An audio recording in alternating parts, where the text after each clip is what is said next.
Tener un hijo siempre genera expectativas, sobre todo si es el primero. La emoción se desborda, las preguntas abundan. Desde que sospechas que estás embarazada, empiezas con un...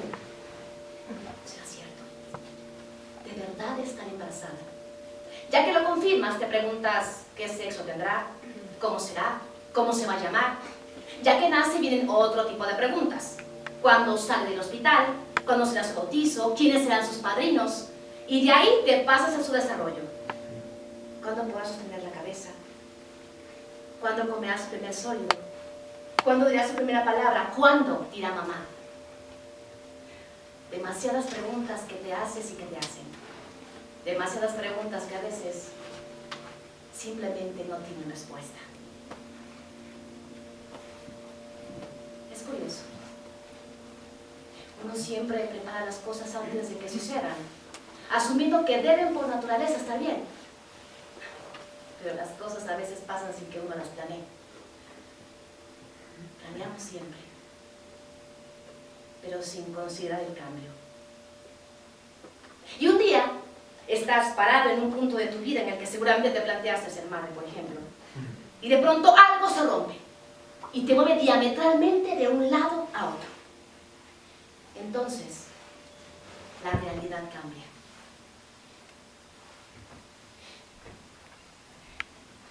Tener a Sophie fue una decisión muy clara. Sabíamos que la queríamos. Así que cuando nos llegó la noticia en enero del 2010, todos estábamos muy contentos. Empezamos a imaginarnos todo el mundo, a fantasear con él. Pero lo que nunca nadie se imaginó es que mi hija llegara con algo que la iba a afectar de por vida. Al menos eso a mí nunca se me ocurrió. Sophie nació el 19 de septiembre de 2010. Todo bien, todo normal.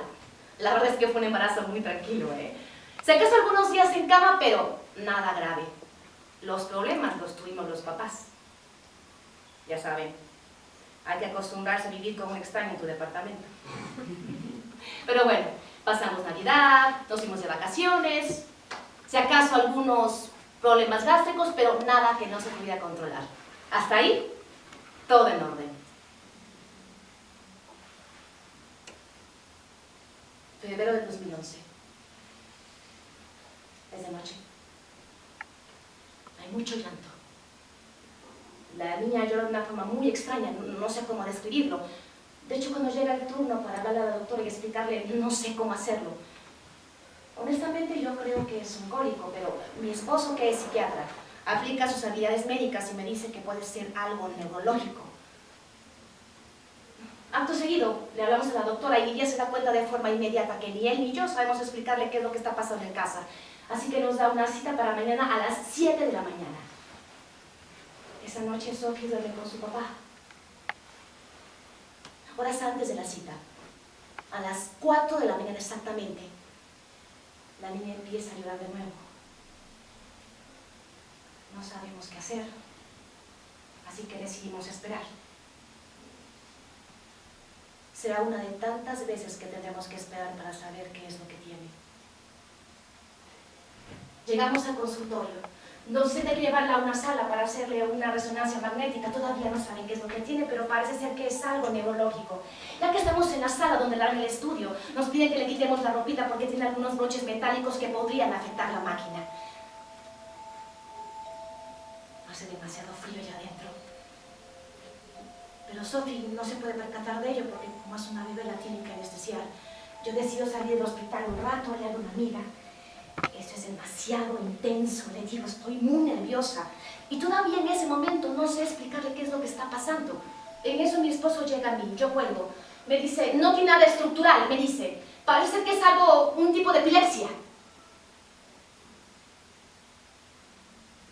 ¿Cómo? Yo pensaba que los niños de 5 meses solamente podían padecer de cólicos, reflujo o gripe.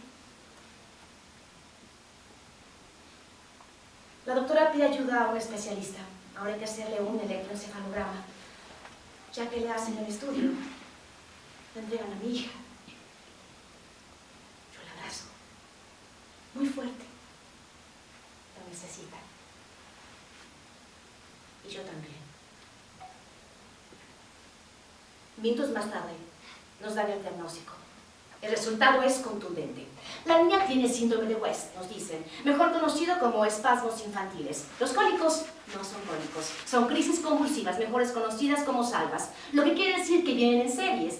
Estas, a su vez, no son más que series de movimientos breves y sincrónicos entre la cabeza, el tronco y las extremidades. El doctor sigue hablando y no entiende absolutamente nada de lo que está diciendo. Y no es porque esté a punto de bloquearme, sino porque de verdad no entiendo nada de lo que dice. Hay demasiadas palabras nuevas en su vocabulario. Yo lo único que pienso es que tengo frío, estoy cansada y tengo mucho miedo. El doctor nos dice que las crisis convulsivas pueden confundirse con un empacho o simplemente no percibirse más que a través del llanto. O puede ser que el llanto no sea provocado precisamente por las crisis. Así que hay que estar muy atentos en los siguientes días. Y lo que resta es aplicar el medicamento en el tiempo y las cantidades adecuadas.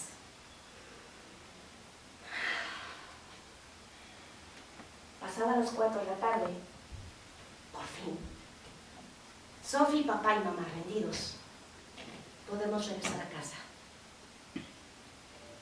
No sé si en paz, pero sí a casa. Al día siguiente, la casa empieza a llenarse de medicamentos y mi cabeza de palabras nuevas.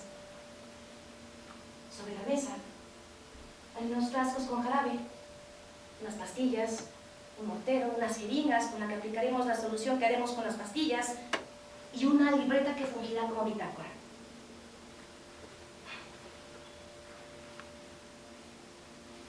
Parece como si nada hubiera cambiado. Pero la verdad es que ha cambiado absolutamente todo.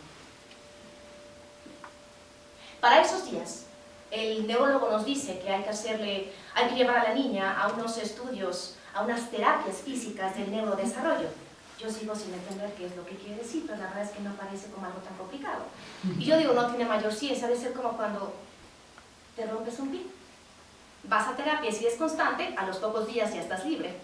Así que yo sigo el consejo del neurólogo de ir a una clínica donde aplican ese tipo de terapias muy cerca de la casa. La primera sesión, inolvidable. 20 de marzo del 2011. La tengo muy presente porque ese día era puente. Y en ese momento yo no entendía por qué era tan importante, ¿verdad?, que estuvieran las clínicas abiertas en puente. Porque las terapias de neurodesarrollo no conocen los días libres. En fin, que vamos a la cita, papá, mamá y niña. Nos hacen una pequeña entrevista en donde yo trato de explicarle a la terapeuta todo el problema que ha habido en casa y la vasta historia clínica de una niña de 5 meses. Porque bueno, yo supongo que una niña de 5 meses va a tener una vasta historia clínica. Ella, la terapeuta, toma a Sophie entre sus brazos y empieza a hacerle unas pruebas de desarrollo, suponiendo que en ese momento yo entiendo que son pruebas de desarrollo. Pero en fin, empieza a darle un masaje a Sophie con un aceite. Y después pasarle unas texturas, desde la más lisa hasta la más rugosa, y viceversa. Pero la verdad es que se ve como si fuera algo muy complicado. En eso nos dice que hay que hacerle esto mismo 2 veces al día en casa. Le digo, a ver, espera un tantito. ¿Se supone que yo tenía que haber puesto atención de cómo se hace esto? En fin, nos da una cita para la siguiente semana. Nos da el cobro de la terapia y nos acompaña muy amablemente. Yo quedé impactada. ¿En serio? ¿Esta era la terapia? Vamos, a haber salido mejor, me la llevo en spa. Los días pasan, los medicamentos empiezan a hacer efecto, las crisis parece que van disminuyendo un poco y los nuevos electroencefalogramas arrojan resultados muy positivos. La terapeuta a la siguiente cita nos dice que nuestra hija de ahora 6 meses de edad tiene un desarrollo neurológico de un bebé de 3 meses. Así que nos recomienda hacer 3 sesiones de 1 hora a la semana. Ok, yo prácticamente estoy dedicada a su cuidado. Mis horarios laborales han disminuido. Son solo 3 meses. Si todo sigue como hasta ahora, en los siguientes 3 meses, pues ya estamos parejos. Eso pensé yo. Pero lo que yo no entendía es que un retraso en su desarrollo de 3 meses es igual a la mitad de su vida. Tenía como 8 meses de casada. Acompañé a mi esposo a un viaje a Boston. Él iba a estar durante todo un mes porque estaba tomando un curso, pero yo solamente lo acompañé durante 3 días. Y en uno de esos días, en los que andaba yo viajando por ahí viendo los souvenirs, me topo con un babero que tenía el escudo de Harvard, que decía, Generación 2003, puntos suspensivos, un signo de interrogación.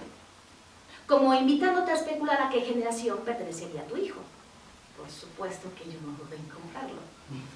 Y aunque todavía en ese entonces no teníamos muy claro el hacer crecer la familia, pues yo sabía que eventualmente esto iba a suceder. Esto fue en el 2007. En septiembre del 2010, cuando Sophie estaba a punto de nacer, entre los preparativos, aparece el babero de Harvard. Mi esposo y yo pensábamos que Sophie entrara prematernal a los 2 años. Y ya saben, uno es papá y carne a cosas. Pero vino todo esto del diagnóstico y nos dimos cuenta de que no, que Sophie no entraría a la escuela a los 2 años. De cualquier modo no importaba tanto, porque la SEP indica que los niños entran hasta los 3 años. Bueno, al año siguiente, que ya se acercaba el nuevo ciclo escolar, sabíamos que a Sophie le correspondía entrar a la escuela. Pues nos dimos cuenta que eso era imposible. La niña gatea, pero no camina. No logra decir una sola palabra. Y acaba de pasar 5 meses con una diarrea sin ningún motivo aparente. Así que las expectativas se rompen y la realidad pasa a un primer plano.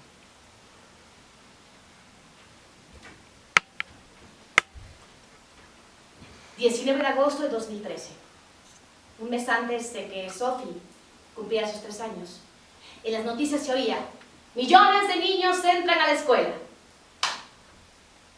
Millones sí, Sophie no.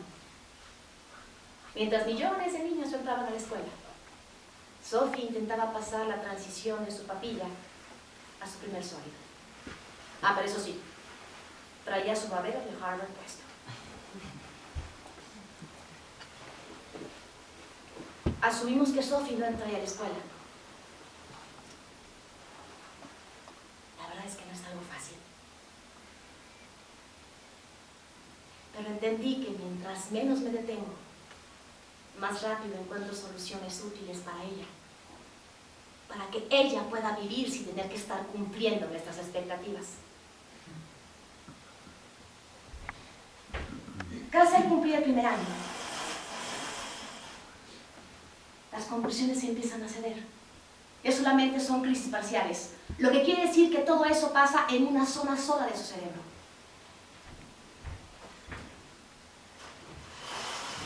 Al cumplir los 3 años, las crisis desaparecen. Sophie tuvo su última convulsión en diciembre del 2013. Sigue sin tener muchas habilidades, no habla, no avisa para ir al baño, todavía necesita ayuda para comer, pero así le pasaría con una larga lista de cosas. Sin embargo, al cumplir los 3 años, ella hizo algo que en teoría no iba a poder hacer nunca.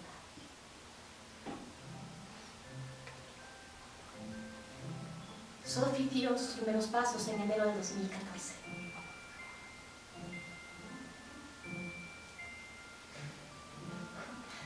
Meses más adelante, en el MoMA, en el Museo de Arte Moderno, me dicen: acabo de encontrar el cuadro de Sophie. Él me toma de la mano y me lleva casi corriendo.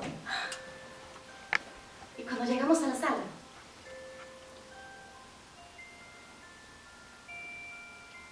encuentro como un cuadro en donde hay una mujer que está tratando de llegar a su casa. Ella no puede caminar, de hecho solamente le podemos ver la espalda.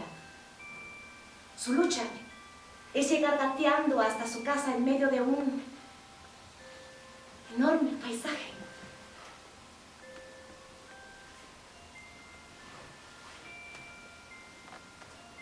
Es casi realismo mágico. Como una imagen del día a día puede fundirse con un poco de misterio y poesía. En la ficha del cuadro aparece el título, El mundo de Cristina, y más abajo la explicación del artista. Mi gran reto es hacer justicia a su extraordinaria conquista de vida, para muchos considerada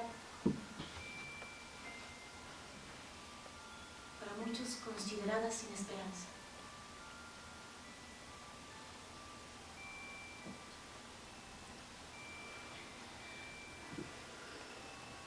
Y ahí nos quedamos, mi esposo y yo.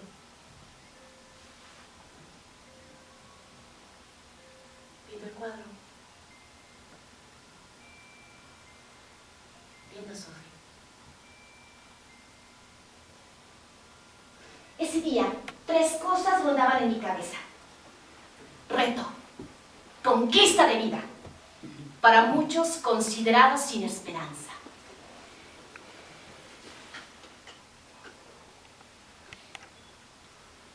El paso al 4º año fue mucho más difícil.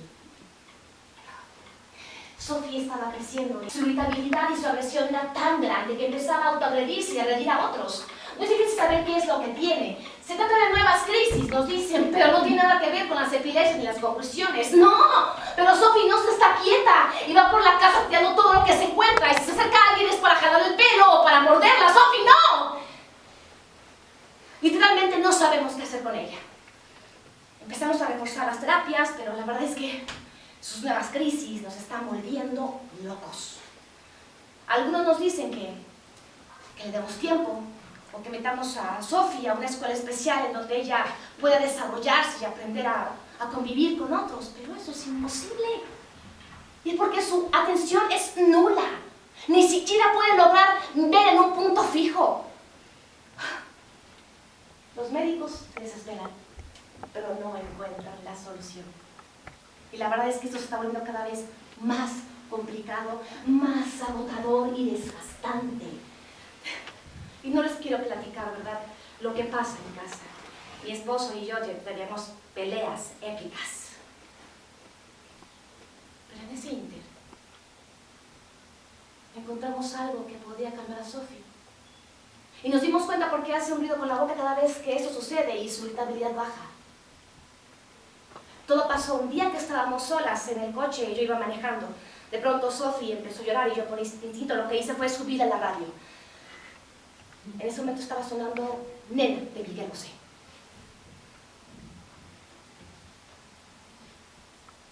De pronto algo pasó. Yo le subí más al volumen para ver si ella lo estaba escuchando. Luego traté con algo de música clásica y estaba funcionando. Pero nada. Como cuando sonó la Vieros en la versión de Louis Armstrong. No sé qué pasa cuando me escucha, pero podría hacerlo miles de veces. Escucharla.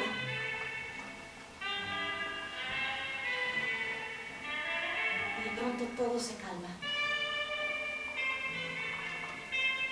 Ah, pero no es la única canción de Sofía, ¿eh? Ya hemos encontrado otras más que parecen tranquilizarla. Ya hasta hemos armado todo un playlist de canciones en donde entran rolas como Stayin' Alive de los Bee Gees y, por supuesto, Nena de Miguel Bosé. Así que, cuando algo no anda bien, yo también escucho a Louis Armstrong para poder calmarme. Y de pronto todo promete estar mejor.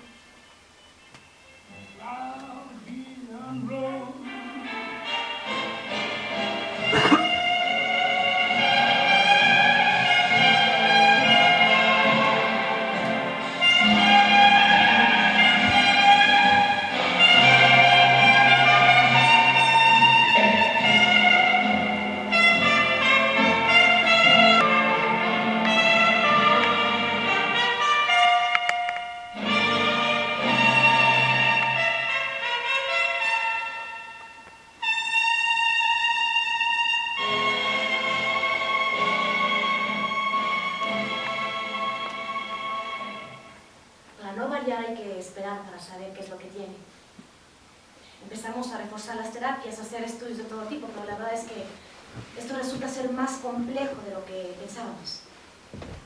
Lo que sucede es que Sophie trata de hacer conexión con el mundo que la rodea. Y al no poder lograr hacer esto, todo esto le provoca una gran frustración y su irritabilidad crece. Cosa que no sucede cuando estamos acostumbrados a comunicarnos, creo yo.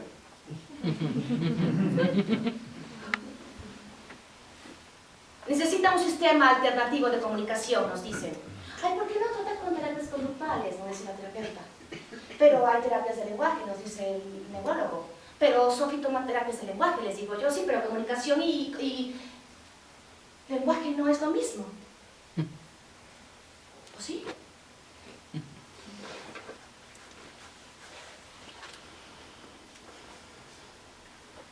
Siempre di por hecho la comunicación entre Sophie. O al menos yo pensé que no lo necesitaba porque estaba muy bien que estuviera por horas jugando con el mismo juguete. Pero ahora entiendo que ella ha vivido completamente desconectada. Y supongo que al disminuir las epilepsias, ella está mucho más concentrada en otro tipo de necesidades. Pero entonces, ¿cómo la ayudo yo? Encontrando solución entre métodos y estudios, encontrar algunas herramientas con niños de escuela autista que podrían ayudarnos. De hecho, yo percibo algunas características de niños autistas en Sophie. ¿Cómo? ¿Mi niña tiene autismo? Le pregunto a mi esposo. Autismo no, pero sí algunos rasgos. A ver, no, espérame tantito. Eso ya es otra cosa, eso ya no es West.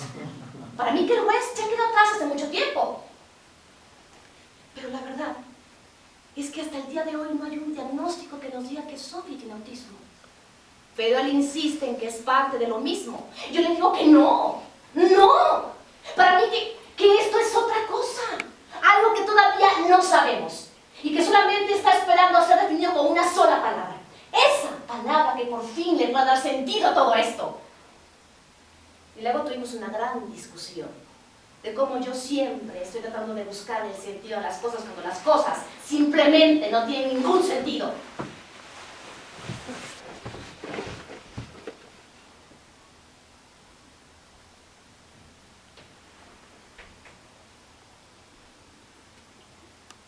Yo crecí rodeada de médicos. Mi abuelo, mi papá, mi hermano, ahora mi esposo. Yo pensaba que la ciencia tenía la respuesta para todo. Pero no para esto. Al menos no la ciencia médica.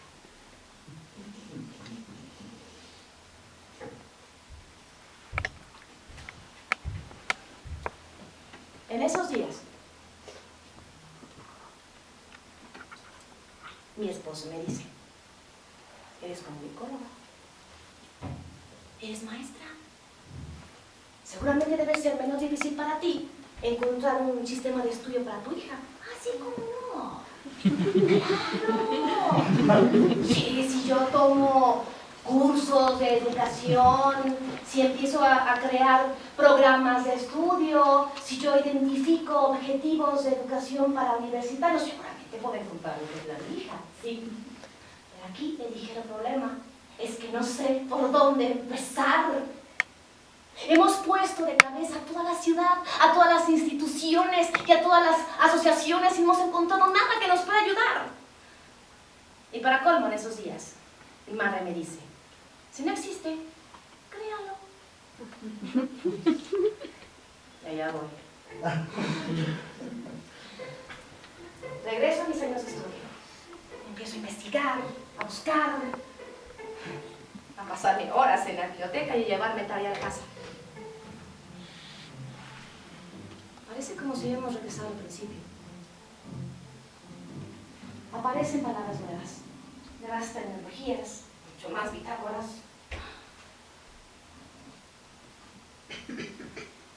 Parece como si nada hubiera cambiado, pero la verdad es que ha cambiado absolutamente todo. Yo empiezo a tomar cursos de lo que sea, con tal de que nos ayude a sumar. Pero el primer paso aparece cuando una de las terapeutas nos dice, no se trata trata de que Sophie esté bien con ustedes en casa y ella con ustedes. Así que antes de buscar otra cosa, hay que trabajar en la conducta y crear un vínculo con ella. Y no se supone que eso ya lo traemos en el chip.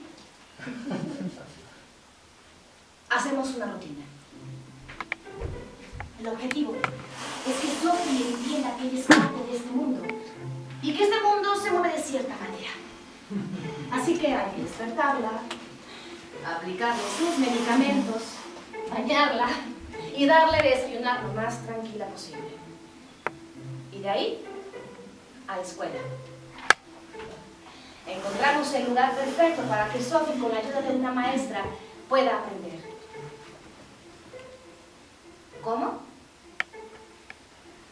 Afortunadamente, su abuelo la quiere muchísimo y accedió a descomponer un poco el despacho que tiene en casa para darle un lugar perfecto donde ella pueda aprender. Y es ahí donde todo empieza a suceder. Aunque los problemas no terminan. Su agresividad y su irritabilidad crece y los problemas gástricos parece que no tienen fin.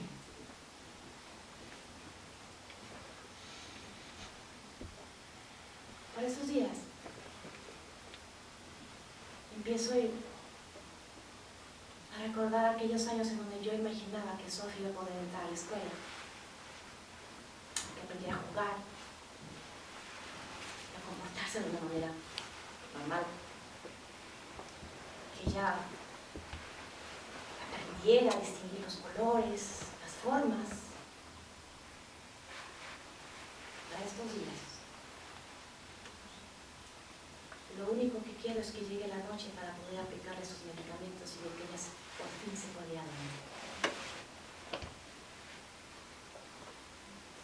Empiezo a crear una obsesión por estar acomodando todo,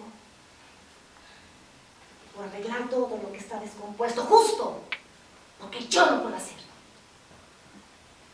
Algunos me dicen que tome unas terapias para poder sobrellevar esto. Les digo, no, gracias, que terapias tenemos bastante surtiditos. Pero la verdad es que yo no soy así. Y no tengo nada en contra de las terapias ni de los terapeutas. Nada. ¿No es lo mío?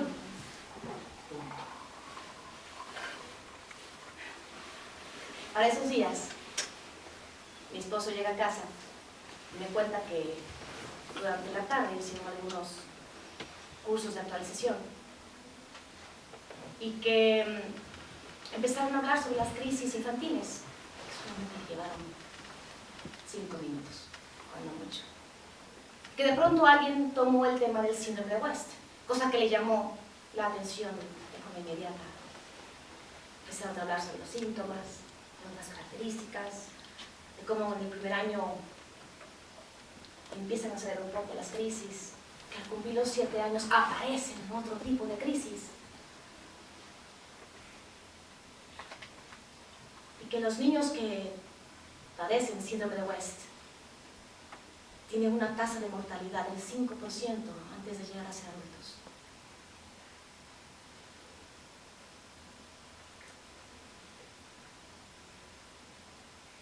Y yo pensando que solo quieren que se duerma.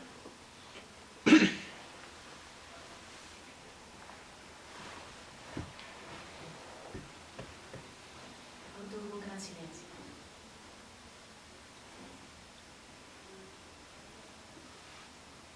Un profundo e incómodo silencio.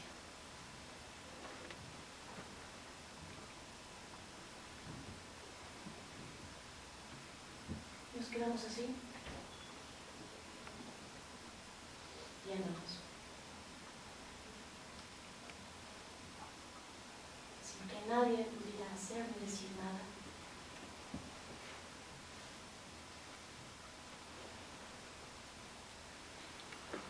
Y de pronto perdimos el pudor. Esa cosa. Plantearnos cómo es que esto nos afectaba.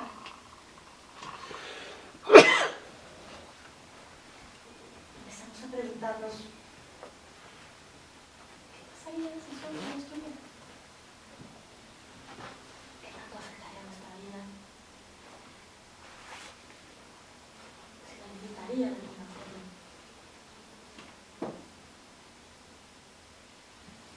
¿Y si esto pasara?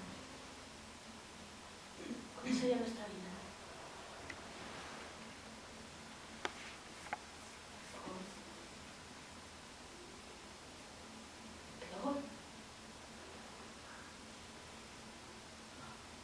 Quedamos ahí.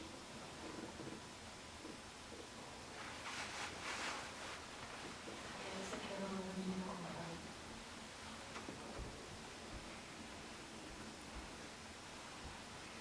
Ahora entiendo que Sophie no es la única que tiene que aprender a vivir en este mundo.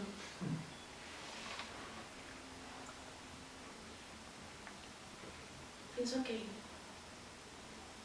debo involucrarme más con lo que le está sucediendo. Que nos está sucediendo.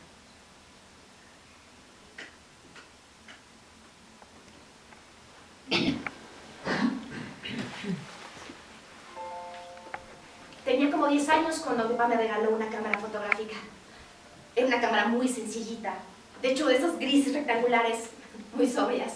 Pero yo me sentía tan soñada cuando me la estaba entregando, que empecé a imaginarme que cuando fuera yo grande, iba a ser una fotógrafa profesional, de esas que ganaban premios. Y también me imaginaba que cuando fuera yo grande, iba a ayudar a todos los demás con mi trabajo. Y esto es muy curioso, ¿eh? Porque cuando uno es pequeño, siempre se imagina que cuando sea uno grande, vamos a ayudar a los demás con nuestro trabajo. Pero la realidad es que cuando creces, lo único que quieres es ganar dinero para poder mantenerte. Pues yo crecí y no fui fotógrafa. Soy comunicóloga y trabajo como docente. Ahora tengo una hija de 6 años de edad, Sophie, con síndrome de West, que no se puede comunicar. Y aunque no fui fotógrafa, aplico todo lo que sé y todo lo que me apasiona para empezar a mirar al otro lado.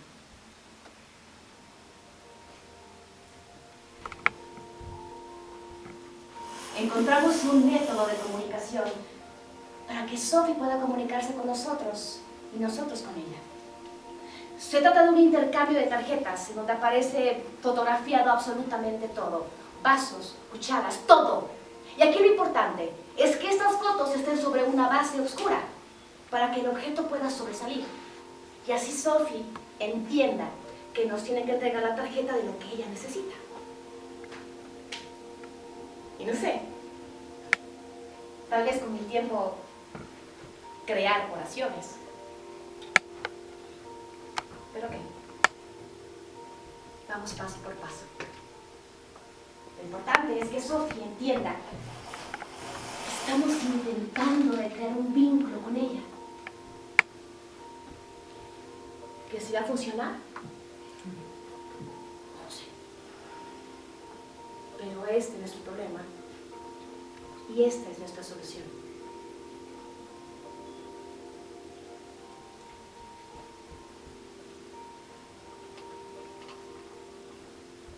Todo esto me recuerda lo inmensamente vulnerable que soy.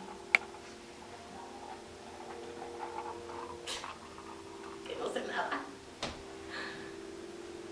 Y que aún sigo creciendo. Y que así es como ella empieza a existir. Hemos descubierto que le gusta estar por horas metida en el agua. Que come palomitas. Que no soporta la textura del pan. Y que subir y bajar de un elevador le provoca risas descomunales. Y que no identifica otra cosa fuera de su mundo que no sea un minion. Ya saben que esos bichitos amarillos que le traen los ama. Supongo que no sean las únicas cosas que empecemos a identificar de ella. Supongo que solo serán las primeras.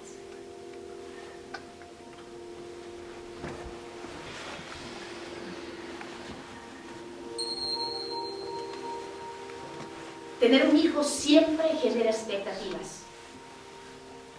Pero ya tenerlo es estar dispuesto a romperlas todas. Quizá lo que nos pasa a nosotros, para el mundo, es cualquier cosa. Pero para nosotros lo que nos pasa es todo el mundo. Un mundo en el que empezamos a crear una realidad. La realidad de Pizzi. Así le puso su papá. No me pregunten cómo empezó todo esto, pero un día llegó a casa cantando una cancioncita donde decía eso, Pizzi, y así se le quedó. No sé. Supongo que hay cosas que demuestran instintivamente el amor por el otro, sin que deja tener un significado. Supongo que no hay respuesta para todo. Supongo que el sentido de la vida es que no tenga ningún sentido. Al menos no nosotros.